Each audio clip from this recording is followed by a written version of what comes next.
comparison later. Real important, because if you don't have that, everybody say, well, it doesn't look as good. So you need to see the current film so we can compare it against it. But when I walk in there, I'll give them, well, let's have your operator set up, have them run some samples, because they do this day in, day out. And we want to have our film mimic the same conditions as near as possible. Okay?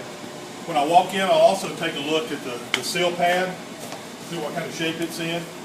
You know, you're not going to see too many seal pads like this. Okay? They're going to be cracked. This is going to be all black. It's going to be all torn to pieces. You know, and that's a demanding and difficult seal situation there. So,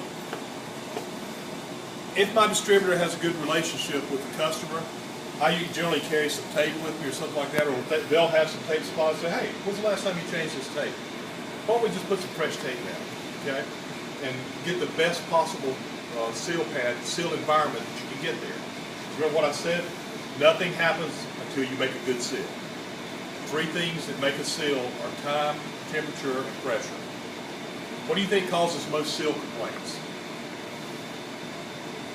What do you do if you have a bad seal? First thing everybody's going to do is crank the heat up. It's the wrong thing to do. Okay?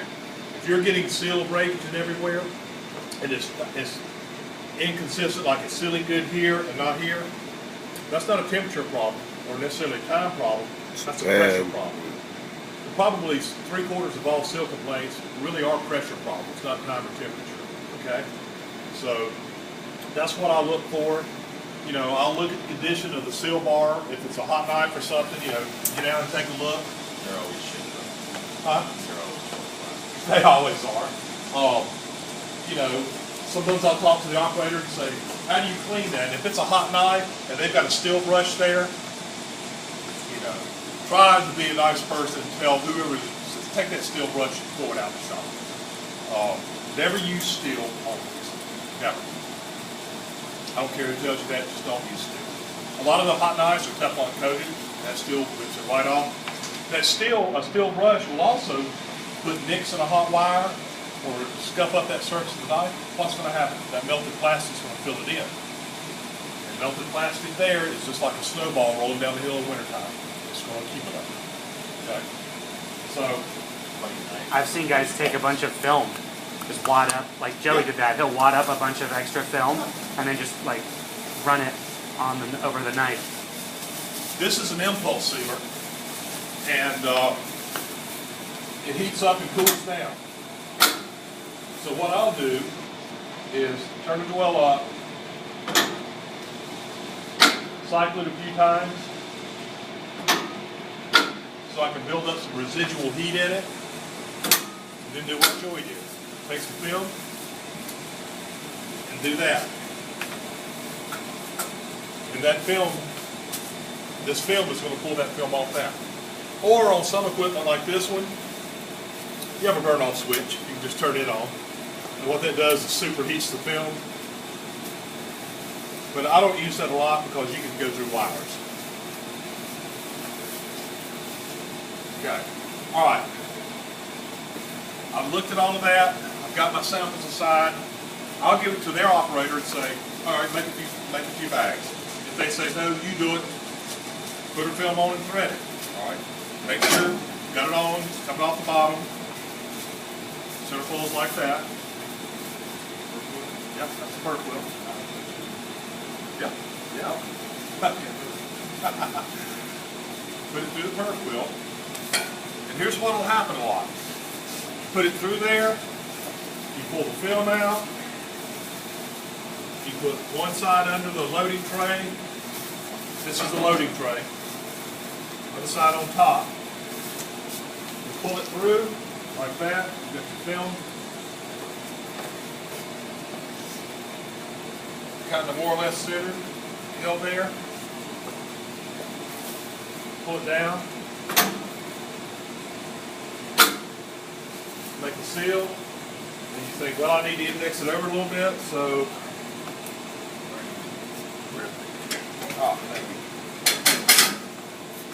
get it there, get a fresh seal. I'll pull a big long one down like that and make an empty bag. Just see how well it cuts all the way down.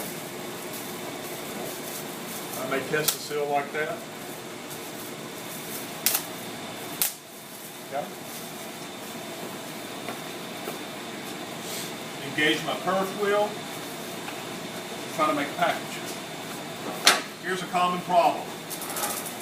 Put it through, you done it. It's your first package, you're all pumped, you know the film's going to look good. You run it through the tunnel.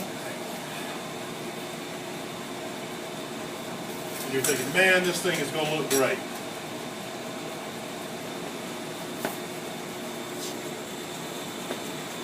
Customer's excited, you're all excited.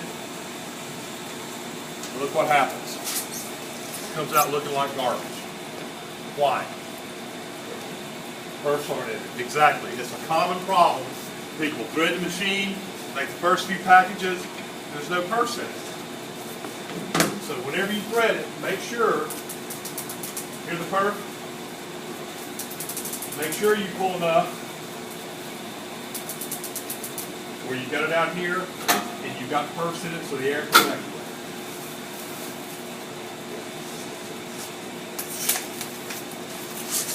Now, let's try to make another package. What's wrong here? We have too much bag. Okay? We're going to adjust that. Take it back a little bit. That's going to give us enough film and not too much film to make a good package. When you load a product in to be shrink wrapped, the way you do it, hold the film in this hand, the product all the way in to the top right corner of the film on the loading tray. Like that, and with the hand on the inside on the product, take it out this way. Okay? I'll tap it to relax the film a little bit.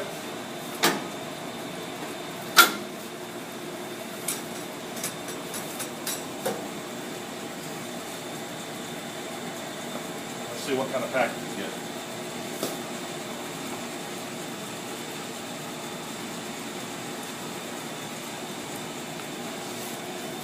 That's a lot better. A lot of people are afraid of the equipment, getting their hands dirty. You know, like, I don't know what to do. So they'll come over here and you'll see them.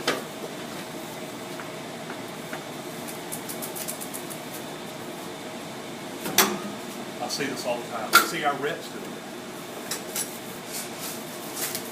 Get up there, act like you know what you're doing. A little bit of that goes a long way in front of the customer. And when you're making this down, this has a magnet. See how it comes down and holds it? Everybody says, oh, that's going to make sure it gives it a good seal. No, those magnets could be off or something. When I do it, I'll come in here like this, come in, pull it. When this thing comes down, I'll give it a little elbow grease. Just to make sure. Okay?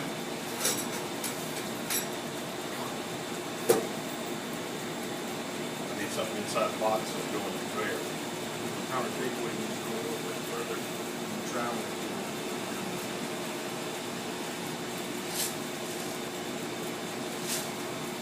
This was what we were talking about yesterday, that scaling or whatever. Crow's feet. Crow's feet.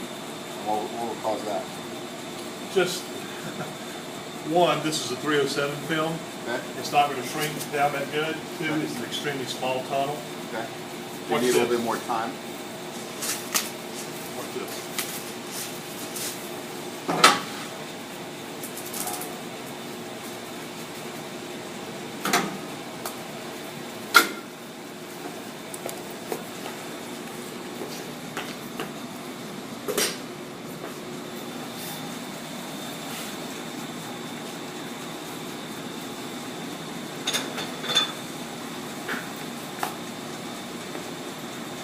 What's the difference? Same package, same film and everything? Better line in the tunnel. Bigger tunnel. You know, when I go back to what it says, have your customers buy the most tunnel they can, you're going to get a better looking package. Because the heat's more uniform, there's more space in there to... Yeah. I mean, you barely have enough time to get the ballooning done in that. Speaking of ballooning, if y'all want to see the ballooning on this, let's do a couple so you all can see it. Get down there at that angle where you can look inside through the window. See see what happens. I'm gonna make a big package on this so I can exaggerate the balloon. YouTube this in 70 days. Look. See how it's ballooning? How quick it balloons and sucks down? Now, this goes back to what I said. I put a heck of a lot of bag on that product, much more than it needed. And look how well it shrunk down. I mean, that's more a factor of the time. Go ahead. I'll load this one up. This is 307 as well. A different perking system.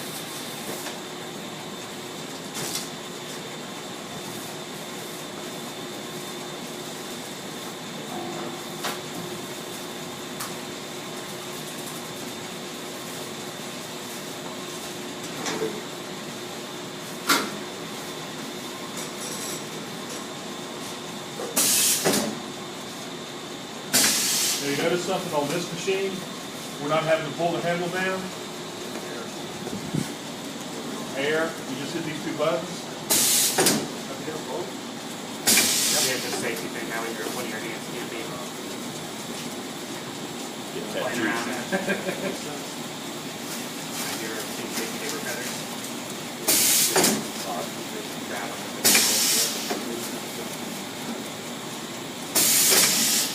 It's got a safety feature on it. Just where it doesn't come all down, it'll kick back. The reason being, put a timer on this.